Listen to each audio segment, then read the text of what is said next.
Hey, salut les amis, c'est MCC. Aujourd'hui on se retrouve pour une nouvelle vidéo. Dans cette vidéo, on va un petit peu reparler de comment bien choisir son smartphone. J'ai fait une vidéo il y a un peu plus d'un an, et donc là, c'est la mise à jour de cette vidéo.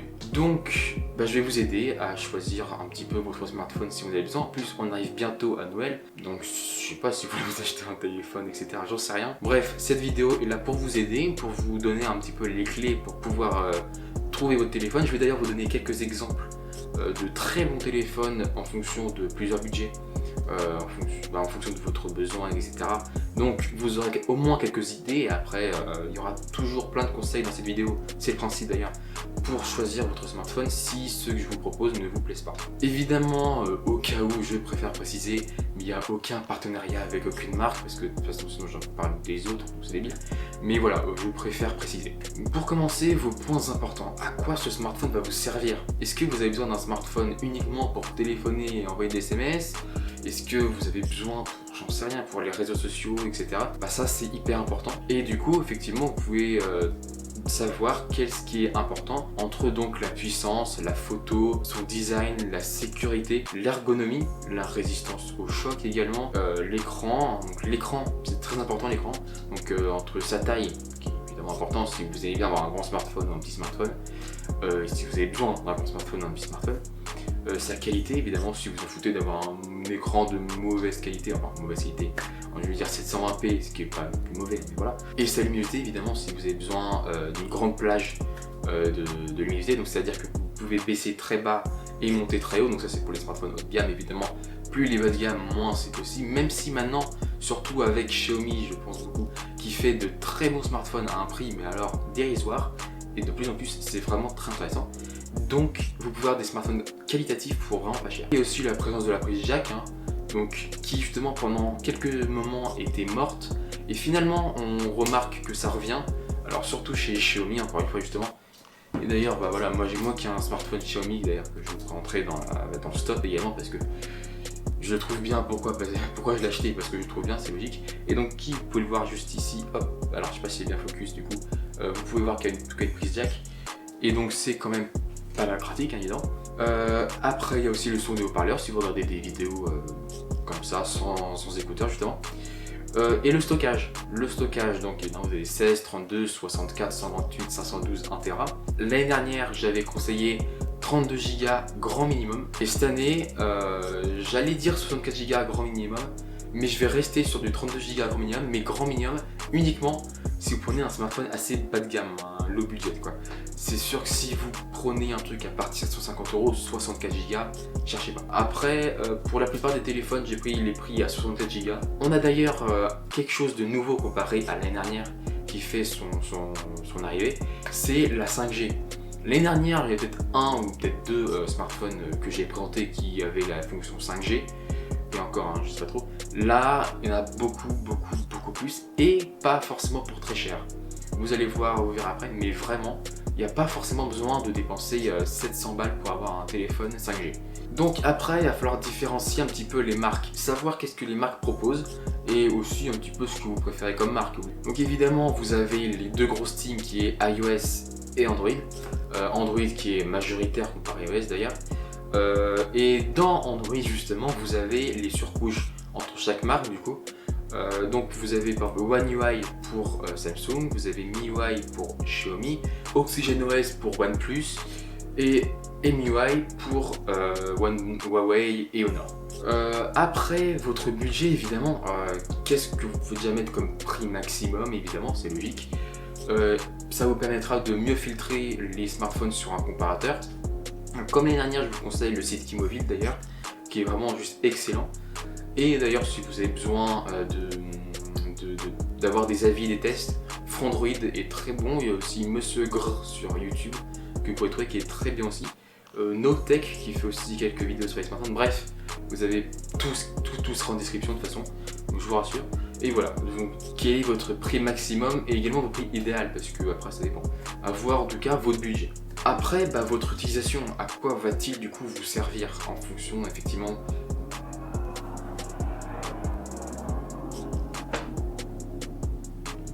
Ok. Donc après savoir votre utilisation, à quoi ce smartphone va vous servir évidemment, qui vous permettra donc au point 1 de savoir quels sont vos besoins sur ce smartphone là, parce qu'évidemment si vous allez sur les réseaux sociaux vous n'avez pas besoin d'un téléphone extrêmement puissant, vous comprenez ce que je veux dire. Bref, voilà, connaître votre utilisation qui vous permettra donc de savoir sur quelle gamme également vous dirigez. Donc justement en lien avec ce que je disais avant, donc entre comment différencier les marques, quelle marque choisir? Alors globalement je vous conseille évidemment les grandes marques, donc Samsung, Apple, Huawei, Honor, Xiaomi, Pocophone, Redmi, OnePlus, Google, Realme également et Oppo. Donc Realme et Oppo qui sont les deux nouvelles marques à être entrées depuis en tout cas l'année dernière et qui sont très bonnes. Il n'y a pas de, faut pas avoir peur de ces marques là. Même s'il y a encore une marque que je ne peux pas conseiller comme l'année dernière d'ailleurs, c'est Huawei et Honor à cause de l'embargo américain justement. Même si justement normalement c'est la dernière année que je vous déconseille Huawei et Honor, puisque normalement Donald Trump devrait se casser le 20 janvier et donc devrait être tranquille pour Huawei, même si du coup on n'est plus sûr que ça passe sur Android, bref on ne sait pas. Mais en tout cas là actuellement je vous déconseille totalement d'acheter un Huawei ou un Honor. D'ailleurs c'est pour ça que dans mon top à la fin de la vidéo je n'en ai pas mis, même si j'aimerais bien en mettre un, mais le problème c'est que je peux pas en mettre parce que c'est trop risqué en fait. Donc si vous en achetez un, faites très attention. Vérifiez que vous avez déjà la licence Android, parce que sinon vous allez arriver sur un OS, bon alors pas forcément mauvais, mais on ne connaît pas encore, donc voilà. Donc juste faites attention à ça. Et après surtout les mises à jour, vous n'aurez sûrement pas les mises à jour, ce qui est embêtant en tout cas pour les personnes comme moi qui sont intéressés par la technologie, qui veulent les dernières mises à jour. Mais en tout cas vous pouvez quand même en acheter un, mais c'est à vous excuser pas. Donc maintenant comment trouver le smartphone qui vous correspond? Alors là à ce moment là, comme je vous l'ai dit juste avant, je vous conseille le site T-Mobile, donc qui est un comparateur de prix, donc c'est pas compliqué, vous mettez votre prix minimum, votre prix maximum, ce que vous voulez comme taille d'écran, comme ce que vous voulez, il y a plein de filtres. Bref, vous voyez que vous avez également des avis, des tests au niveau des photos, bref vous avez toutes les infos, c'est plutôt simple à comprendre. Vous pouvez même comparer chaque smartphone, bref, c'est très simple. Et on va justement maintenant arriver sur le top des smartphones. Donc là, je vous ai sélectionné un petit peu les meilleurs dans chaque gamme de prix. Donc pour commencer, on a les smartphones à moins de 200 €. Donc ça va entre 100 et 200 €, en gros, finalement, les smartphones. Parce que je peux pas vous conseiller quelque chose en dessous de 100 €. Parce que sinon, ce serait pas un bon smartphone. Mais je peux vous rassurer que pour 100 €, je peux vous proposer un très bon smartphone. Juste avant de commencer le top, je vais pas vous mettre tous les liens en description, ce serait beaucoup trop long, désolé. Donc n'ayez pas peur d'acheter sur les sites AliExpress, Gearbest, il n'y a aucun souci, je vous rassure. Enfin, faites quand même attention si le prix est trop alléchant. Mais normalement, si vous le trouvez sur T-Mobile, c'est que ne devrait pas y avoir de problème, je vous rassure. Après, il y a d'autres sites qui sont très intéressants, mais je suis pas sûr de l'info, c'est pour ça que je les ai pas considérés comme ces prix-là. Donc voilà, mais en tout cas, n'ayez pas peur d'AliExpress et Gearbest. C'est pas, attention, ils vont tous nous arnaquer, c'est pas Wish, faut faire attention à ça. D'ailleurs, mon téléphone, je l'ai acheté sur AliExpress. Mais voilà, c'est juste qu'il faut pas forcément avoir peur des sites chinois, surtout pour des smartphones chinois, c'est encore plus évident. Bref, l'un des meilleurs smartphones pour moins de 200 €, c'est le Xiaomi Redmi Note 8 Pro, qui se trouve à plus ou moins 160 € et qui est juste très bon. Qui est très puissant, qui a un bon écran, etc. Bref, il est très bon. Je vous laisse de toute façon regarder les détails sur T-Mobile, etc. Mais globalement, je peux vraiment vous le conseiller pour 160 € environ. Il est très bon. Après, nous avons le Xiaomi Poco X3, donc Poco, anciennement Pocophone d'ailleurs, mais qui s'est nommé Poco, qui est vraiment, mais alors excellent. Mais par contre, l'appareil photo, je le trouve un peu bizarre. Je trouve que le design arrière, en tout cas, est assez spécial. Donc après, à vous de voir. Mais voilà, vous pouvez le trouver à plus ou moins 175 €. Après, vous avez le Xiaomi Redmi Note 9 Pro. Alors, hop, moi j'ai le Xiaomi Note 9S, donc c'est juste en dessous à 2-3 détails près, genre appareil photo à 48 au lieu de 64 mégapixels. Mais est-ce que vraiment j'ai besoin d'un 64 mégapixels alors qu'en vérité ça sert à rien et que j'ai une caméra? Franchement non. Non mais vraiment, ils sont très bons. Donc c'est évidemment le successeur des Note 8, donc les Note 9 sont évidemment les successeurs des Note 8, c'est logique. Mais finalement, le Note 8 est toujours bien d'actualité. Et en fait, ils sont très différents, je trouve. C'est-à-dire que les Note 8, enfin surtout le Note 8 Pro, est vraiment axé puissance et jeu. Quand au contraire, le Note 9, les Note 9 en tout cas, enfin le Note 9 Pro et le Note 9S, c'est la même chose, sont vraiment axés plus sur autre chose. Vraiment déjà, donc évidemment on a les plus de mises à jour vu qu'ils sont plus neufs. Et puis ils sont quand même très puissants, hein, je vous rassure, j'ai déjà joué à Call of Duty, c'est pas dégueu. Mais voilà, mais ils sont pas faits gamer quoi, en gros, ils sont plus faits pour une utilisation plus classique. Avec un très très grand écran, 6,67 pouces. Au début ça fait bizarre. D'ailleurs, je vais vous montrer comparé à ma main. Comparativement à ma main, c'est vrai que c'est quand même plutôt grand, donc on a un grand smartphone en tout cas. Oui, bah je suis pas en fond d'écran, c'est tout. Donc voilà, donc juste, voilà, enfin, en tout cas le Redmi Note 9 Pro, Note 9S, bref, sont très bons et vous pouvez le trouver à environ 170 €. Moi d'ailleurs, je l'ai trouvé en promo à 160 € il y a quand même 6 mois, je crois, donc ce qui était d'ailleurs très très fort, mais là, donc, vous l'avez trouvé facilement à 170 €. Après, donc, je vous conseille le Realme 7 à plus ou moins 199 €, donc c'est vraiment à la limite, et qui est plutôt bon, même si j'ai jamais testé vraiment, je vous le dis, hein, de marque Realme, mais d'après les avis, d'après la fiche technique, ils sont très bons, donc je peux vous conseiller pour vraiment 199 € à peu près. Bien sûr, je vous rappelle, hein, les prix baisseront petit à petit, certains augmenteront, mais baisseront de toute façon, bref. Mais donc c'est pour ça que je vous dis toujours plus ou moins, les prix varient, je peux pas changer chaque fois. Donc ça, c'est des smartphones que j'ai mis un peu en vert, donc c'est-à-dire que comparativement à ce qu'ils vous proposent et le prix, ils sont juste excellents. Après, un autre qui est également en vert, hein, parce qu'il est très bon pour le prix, c'est juste une dinguerie, vraiment une dinguerie. C'est le Xiaomi Poco M3 de 64 Go d'ailleurs, hein, je précise. Il est vraiment excellent pour plus ou moins 110 €. 110 €, voilà, si vous avez un low budget, 110 € c'est pas cher. Vraiment, prenez ça. Vraiment, le Pocophone, pardon, je suis à 3 buts à Pocophone, M3 est juste excellent. Je trouve le design plus que pas dégueu d'ailleurs. Et franchement, pour un premier smartphone, c'est juste très bon. Il est puissant, bon, l'appareil photo évidemment laisse à désirer quand même. Mais voilà, vous avez quand même une très bonne utilisation, un bel écran même. Bref, excellent. Après, d'autres que j'ai mis un peu en rouge par contre, parce que ceux-là, ils sont pas chers d'ailleurs, c'est des Samsung. Mais par contre, c'est un peu le problème de Samsung, c'est que je trouve que maintenant les prix de Samsung sont un peu de plus en plus abusifs pour ce qu'ils proposent. Du coup, je peux vous proposer le Samsung Galaxy A01 qui est seulement en 16 Go pour 100 €. Donc vous comprenez bien que déjà, bon, je crois qu'au niveau design, etc., il est beaucoup moins intéressant que le Poco M3. Et vous avez 64, et là vous avez 16 pour 10 € de plus. Pour 10 € de plus, vous avez 64 Go au lieu de 16. Donc évidemment, je trouve ça beaucoup mieux. Donc c'est pour ça que si vraiment vous voulez un Samsung et le moins cher possible, donc là c'est 100 €, ouais, mais vraiment je vous conseille de mettre 10 balles de plus de toute façon, si vous avez besoin d'un smartphone low budget évidemment. Et un autre Samsung, le Samsung Galaxy M11, qui lui par contre a un bel écran, hein, qui est en 32 Go et qui est à plus ou moins 135 €. Voilà, c'est le fait que les Samsung sont plus chers, mais bon, 135 € ça reste acceptable.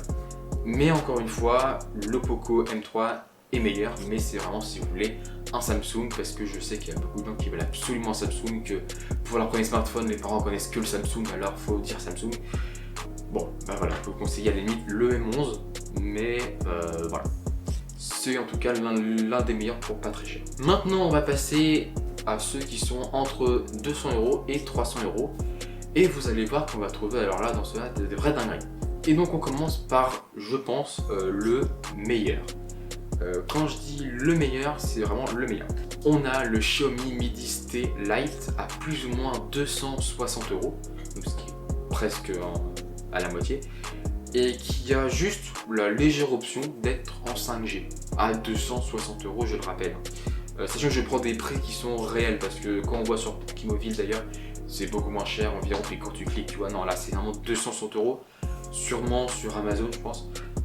Voilà, quand je vois ça, c'est pas mal, vraiment, je sais sur ce téléphone, si vraiment vous avez après ce budget là, c'est juste excellent, surtout si vous avez en ville, que la 5G doit arriver d'ici 1 ou 2 ans dans les grandes villes, grand maximum.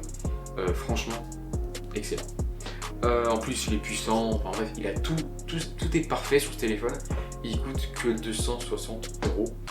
Donc franchement, allez. Après, on a le Realme 6 Pro. Alors lui, il est en 8 Go, 128 Go de stockage, à plus ou moins 210 €. Donc très bon parce que déjà vous avez 128 Go pour 210 €, donc ce qui est pas mal.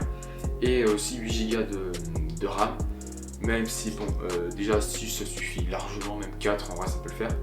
Mais voilà, donc ce Realme 6, même si encore une fois, Realme 6 Pro pardon, même si je ne connais pas trop la marque, est quand même très très bon, mais n'a pas l'option 5G déjà. Et encore une fois, on part sur un Samsung, parce que je me suis forcé entre guillemets à mettre un Samsung, parce que beaucoup de gens veulent la Samsung. J'essaie d'être relativement équitable avec les marques, même si pour les moins chers, je vais mettre Xiaomi en premier, parce que c'est les meilleurs au niveau low budget, ils font des trucs de dingue. Bref, donc on a le Samsung Galaxy A31, donc qui est l'évolution du A30, que vous avez pour un prix d'à peu près 220 €, qui n'a pas l'option 5G pareil, mais qui est quand même vraiment pas mal, donc je peux vous le conseiller. Et enfin, on passe au plus de 300 €, et là, on va taper du très haut, du vraiment très haut. Le meilleur que je peux vraiment vous conseiller pour pas trop cher entre guillemets, ça reste plus de 300 €, c'est le Xiaomi Mi 10 avec 8 Go de RAM et 128 Go de stockage, qui a l'option 5G.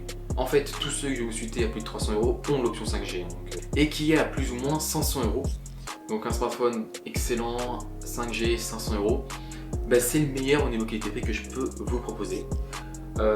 À peu près à égalité avec le Realme X50 Pro, qui est pareil à plus ou moins 500 €, et donc avec l'option 5G, mais qui est effectivement à 128 Go de stockage. D'ailleurs, dans cette partie-là, à plus de 300 €, ils sont tous à 128 Go, parce que quand tu mets plus de 300 € dans un smartphone, tu veux au moins 128 Go. Après, nous avons le OnePlus 8 Pro, toujours à 8 Go 128 en 5G, à plus ou moins 700 €, qui est donc le dernier smartphone de la marque OnePlus, qui est juste une très très bonne marque, et vraiment il est excellent.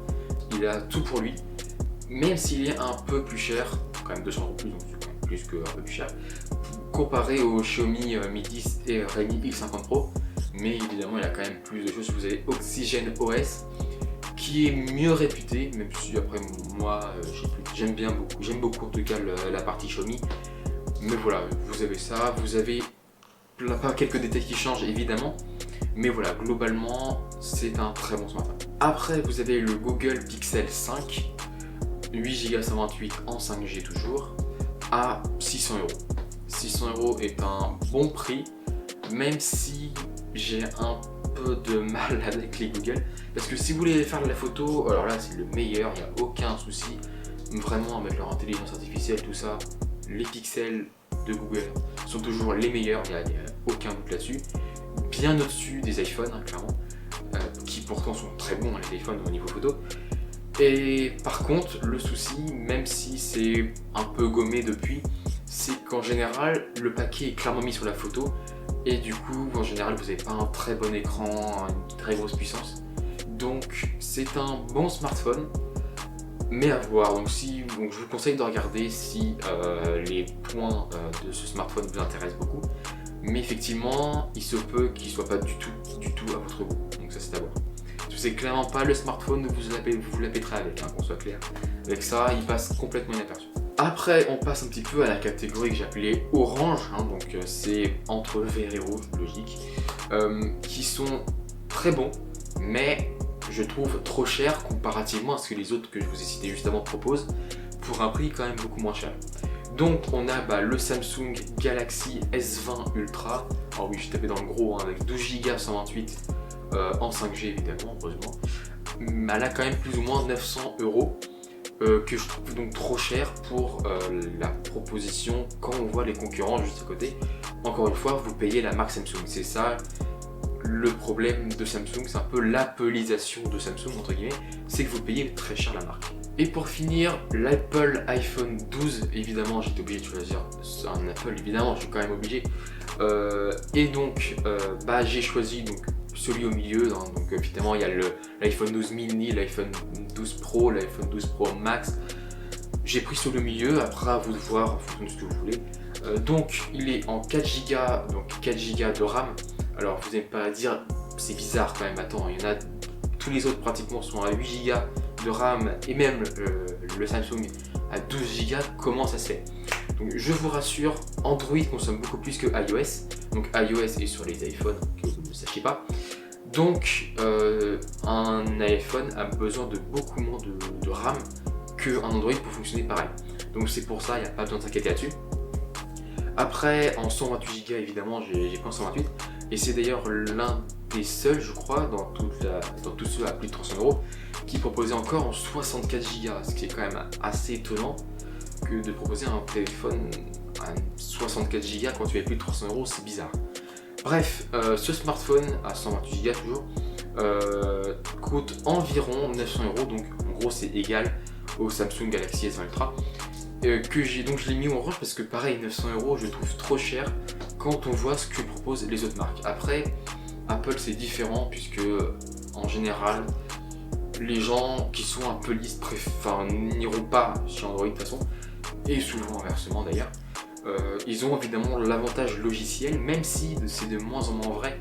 Il y a quelques années vraiment, je me rappelle avec mon Humidigi pour les vieux de la vieille là, qui se rappellent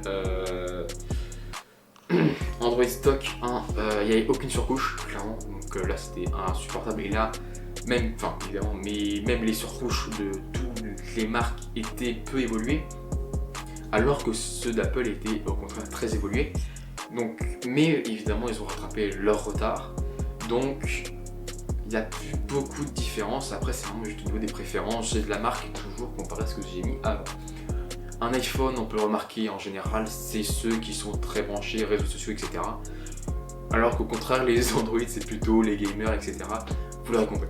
Ou alors au contraire, ceux qui n'ont vraiment rien à faire de mettre beaucoup d'argent dans un smartphone vont acheter également Android. Mais voilà, c'est un peu les deux teams. Mais voilà, bref, on a parlé de cet iPhone 12. Donc voilà, là on a fini le top. Donc je vous rappelle encore une fois que tous les prix vont baisser toujours petit à petit, vont varier en tout cas. Donc tout ce que je vous ai cité là sera très rapidement obsolète. Et j'ai mis tous les liens de Keymovil, de Frandroid, etc. Pas tous les smartphones, j'ai pas que ça à faire non plus. Je vous mettrai le lien de Keymovil, attention, vous aurez juste à taper, hein, c'est bon, vous savez taper, vous savez faire rechercher. Calmez-vous. Je suis méchant. Bref, voilà, je vous mets quelques liens en description. Et bah voilà. Voilà. Bref, voilà, c'est la fin de cette vidéo. N'hésitez pas à vous abonner, à lâcher un petit like évidemment, il n'y a aucun souci. Si vous avez des questions sur un smartphone en particulier, parce que vous y connaissez rien, j'en sais rien, juste vous avez une question, n'hésitez pas à la poser dans les commentaires. Et on se retrouve sûrement la semaine prochaine pour une prochaine vidéo. Bref, c'était un Maxime 6. Ciao.